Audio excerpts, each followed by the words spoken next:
3 weeks into the most intense missile exchange in modern Middle Eastern history, a single number tells a story that no official statement from any government can hide. Over 350 ballistic missiles fired at one country, a 90% interception rate that sounds reassuring until you do the arithmetic, and a global oil market that has not seen a supply disruption this large in recorded history.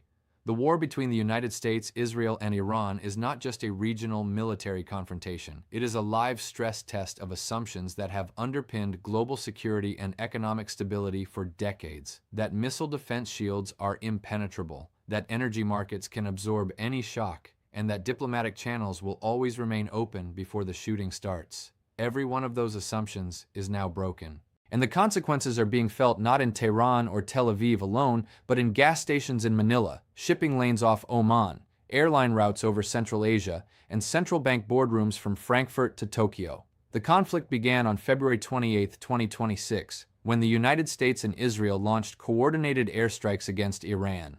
According to the Times of Israel, the operation, codenamed Operation Epic Fury by the Pentagon, targeted Iranian leadership, military infrastructure, and nuclear facilities. The strikes killed Iran's supreme leader, Ayatollah Ali Khamenei, along with senior military officials, in what Israel's defense minister Israel Katz described as a preemptive attack intended to remove threats to the state of Israel. Iran's response was immediate. Within hours, the Islamic Revolutionary Guard Corps launched what it designated as Operation True Promise, firing waves of ballistic missiles and drones at Israel and at United States military installations across the Persian Gulf. According to Al Jazeera's tracking data, Iranian missiles have struck targets in Israel, Bahrain, Kuwait, Qatar, Saudi Arabia, and the United Arab Emirates. Civilian casualties have been reported in multiple countries. As of March 20, 2026, 3 weeks into the fighting, the conflict shows no signs of abating. Iran's foreign minister, Abbas Araghchi, told CBS News that Tehran has not sought a ceasefire and will continue to defend itself as long as it takes. The Trump administration, for its part, has rejected international mediation efforts from Oman and other regional actors, with a senior White House official telling Reuters that Operation Epic Fury continues unabated. The diplomatic impasse has left the Middle East in its most dangerous crisis since the 2003 invasion of Iraq, with consequences radiating across the global economy at a speed that has caught even seasoned analysts off guard. This war did not emerge from a vacuum. Its roots stretch back through a chain of escalations that accelerated dramatically over the past 2 years. After the Middle Eastern crisis that began in 2023 with the Hamas attack on Israel and the subsequent Gaza war, Iran and Israel exchanged direct missile strikes for the first time in April 2024, a threshold that had remained uncrossed for decades. That exchange marked the beginning of a new era in which direct military confrontation between the two adversaries became a recurring pattern rather than an unthinkable red line. In June 2025, the situation escalated further. Israel and the United States launched airstrikes against Iran in what became known as the 12-Day War, targeting nuclear facilities and missile infrastructure. According to an assessment by the Foundation for Defense of Democracies, Israel's defenses intercepted approximately 86% of Iranian ballistic missiles during that conflict, but the cost was staggering. An estimated 200 interceptors were fired, at a combined expense exceeding $1 billion. Both sides' stockpiles were significantly depleted. In the intervening months, diplomacy appeared to gain traction. Iran and the United States engaged in indirect nuclear negotiations mediated by Oman. By late February 2026, Oman's Foreign Minister Badr al-Busaidi announced that a breakthrough had been reached. Iran had agreed to downgrade its enriched uranium stockpile and accept full verification by the International Atomic Energy Agency. Peace, al-Busaidi said, was within reach. Talks were scheduled to resume on March 2nd. They never did. On February 28th, less than 24 hours after the diplomatic breakthrough was announced, the joint U.S.-Israeli operation began. Al-Busaidi later said he was dismayed that active and serious negotiations had been undermined. According to the Washington Post, the decision to strike was influenced by intensive lobbying from both the Israeli government and Saudi Arabia's Crown Prince Mohammed bin Salman. The Wall Street Journal reported that Senator Lindsey Graham made what was described as the most compelling case to President Trump for military action. Whether the diplomatic track could have succeeded remains one of the most consequential, unanswered questions of this conflict. The actors in this war have distinct and often conflicting motivations that make the conflict extraordinarily difficult to resolve. For Israel, the operation represents what its government frames as an existential imperative. Prime Minister Benjamin Netanyahu has repeatedly warned that Iran's nuclear program poses an unacceptable threat. According to the Times of Israel, Netanyahu told Trump about Khamenei's upcoming meeting with top advisors and its location, information that proved critical to the strike. Israel's stated objectives include the permanent dismantlement of Iran's nuclear capabilities, the destruction of its missile program, and, as Netanyahu himself has implied, the creation of conditions for regime change. Israeli military officials have told journalists that the operation was planned months in advance, and they prepared for a prolonged conflict. For the United States, the war sits at the intersection of strategic calculation and domestic politics. President Trump, during the 2026 State of the Union address, accused Iran of reviving nuclear weapons efforts and threatening American interests. The administration has framed the operation as a preemptive defense of both American and Allied security. However, critics, including within the U.S. intelligence community, have pointed out that American intelligence assessments concluded Iranian long-range missile capabilities threatening the U.S. mainland would not materialize until at least 2035. The war's timing, weeks after a diplomatic breakthrough, has drawn scrutiny from allies and opponents alike. For Iran, the conflict is framed as an act of self-defense against unprovoked aggression. Foreign Minister Araghchi has repeatedly emphasized that Tehran was engaged in active negotiations when attacked. Iran's retaliatory strategy, targeting not just Israel but U.S. military installations across the Gulf and disrupting the Strait of Hormuz, follows a doctrine of internationalizing the costs of war. As the World Economic Forum noted in its analysis, Iran's logic is straightforward: raise the price of escalation until pressure for de-escalation builds. Tehran cannot match the combined military power of the United States and Israel, but it can make the war expensive enough that the broader international community demands it stop. Gulf states find themselves in the most uncomfortable position. Despite Saudi Arabia's reported role in encouraging the strikes, the kingdom and its neighbors are now absorbing Iranian missiles aimed at U.S. military installations on their soil. The UAE alone has intercepted nearly 300 ballistic missiles and over 1,600 drones since the war began, according to its defense ministry.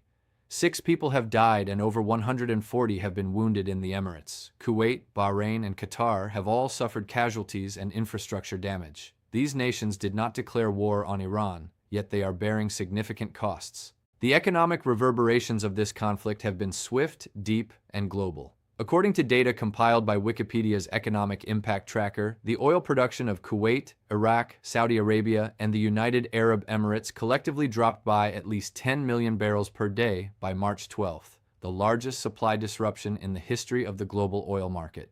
The mechanism is the Strait of Hormuz. Approximately 20% of global oil supplies and 1/5 of liquefied natural gas trade pass through this narrow waterway between Iran and Oman. Since the war began, Iran has effectively closed the strait to commercial shipping through drone attacks and navigation interference. The consequences have been immediate. According to Al Jazeera, global oil prices surged more than 25% in the war's first week. Brent crude crossed $100 per barrel for the first time since the 2022 energy crisis triggered by the Russian invasion of Ukraine. California gasoline prices exceeded $5 per gallon. The gas market has been hit even harder. Qatar, which supplies 20% of the world's liquefied natural gas, declared force majeure on exports after Iranian drone attacks. According to Kepler senior analyst Muyu Xu, LNG prices have risen nearly 60% since the war began. For energy importing economies across Asia, Africa, and Europe, the impact is being felt in the most basic costs of daily life: electricity, transportation, food. The ripple effects extend far beyond energy. According to the Council on Foreign Relations, the war has disrupted global aviation, with airspace closures across the Middle East forcing airlines into longer routes and higher fuel costs. Capital Economics has estimated that if the conflict persists, oil prices could average $150 per barrel over the next 6 months. The Asian Development Bank has warned that smaller energy-importing economies, the Philippines, Pakistan, Sri Lanka, face the most severe macroeconomic consequences, including inflation spikes, currency depreciation, and widening current account deficits.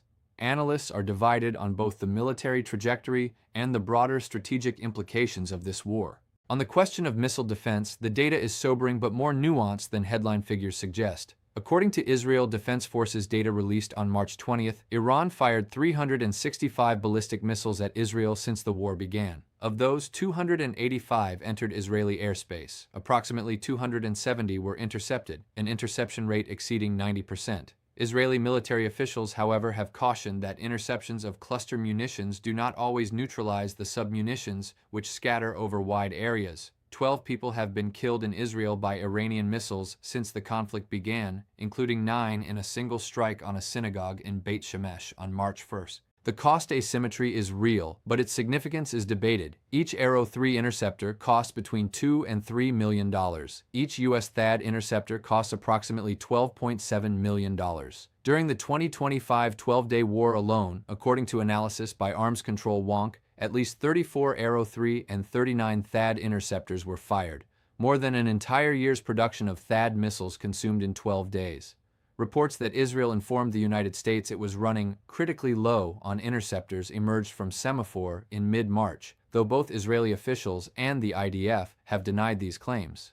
The Times of Israel reported that experts noted Israel had 8 months between conflicts to restock and likely had sufficient manufacturing capacity. According to Akeled's special analysis of the conflict, Iran's missile strategy faces clear constraints of its own. The number of attacks declined sharply after the first days of the war. Before the conflict, Iran was estimated to possess around 2,500 long-range ballistic missiles. Hundreds have been launched, destroyed, or hit in storage facilities. Joint U.S.-Israeli operations have reportedly eliminated as many as 3/4 of Iranian missile launchers, according to the Jewish Institute for National Security of America. Chatham House economists offer a framework for thinking about the economic scenarios.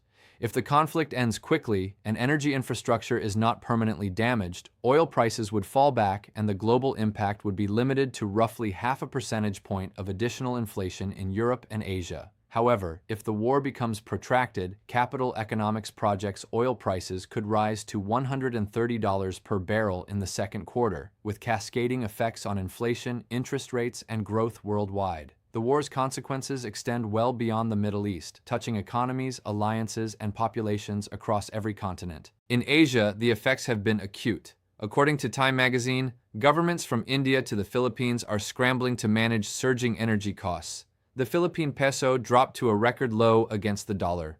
Thailand, Bangladesh, and Pakistan have introduced price caps and rationing. Japan, South Korea, and India, which collectively accounted for nearly 70% of oil shipments through the Strait of Hormuz, are seeking alternative supplies at significantly higher prices.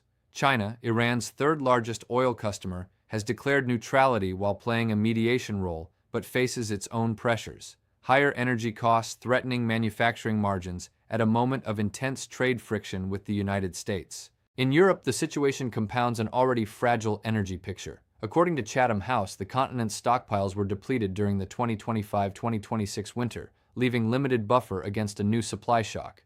Airlines across the continent, along with carriers from Australia, New Zealand, and Scandinavia, have announced fare increases driven by higher jet fuel costs and longer flight routes around closed Middle Eastern airspace. In the Middle East itself, the humanitarian toll is mounting. Lebanon's health ministry reports over 1,000 people killed since Israel renewed widespread attacks there. Egypt's President Sisi has described his country's economy as in a state of near emergency. Djibouti's finance minister warned that the fighting would bring severe consequences for developing countries dependent on maritime trade. The World Economic Forum's analysis captures the structural nature of the challenge. What begins as a battlefield shock hardens into a geo-economic one. The longer the conflict runs, the more it reshapes not just commodity prices but trade routes, investment decisions, and political stability across vulnerable nations. Several indicators will determine whether this conflict escalates, stabilizes, or finds a path to resolution in the coming days and weeks. First, the rate of Iranian missile launches. IDF data and ACLED analysis both show a significant decline since the war's opening days.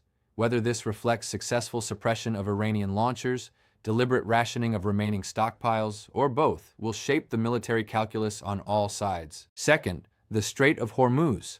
President Trump has stated he is working with 7 countries on plans to secure the waterway.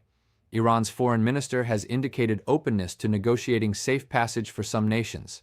Any resumption of commercial shipping would significantly ease global energy pressures. Conversely, a prolonged closure could push oil to $150 per barrel, according to Capital Economics. Third, diplomatic channels. Oman's foreign minister has renewed calls for an immediate ceasefire, insisting that off-ramps are available. Germany's Chancellor Merz has warned that a prolonged war poses serious risks to European security and economic interests. Whether Washington and Tehran can be brought to the negotiating table after both publicly rejected ceasefire talks remains the central political question. Fourth, interceptor stockpiles. The sustainability of Israel's missile defense under prolonged bombardment depends on production capacity and resupply from the United States. The Israeli government's emergency allocation of over $800 million for defense procurement signals the seriousness of this concern. 3 weeks into a war that began on the ruins of a diplomatic breakthrough, the Middle East and the wider world are navigating consequences that will outlast whatever ceasefire eventually comes. The conflict has exposed the limits of missile defense under sustained attack, the fragility of global energy supply chains that depend on a single narrow waterway,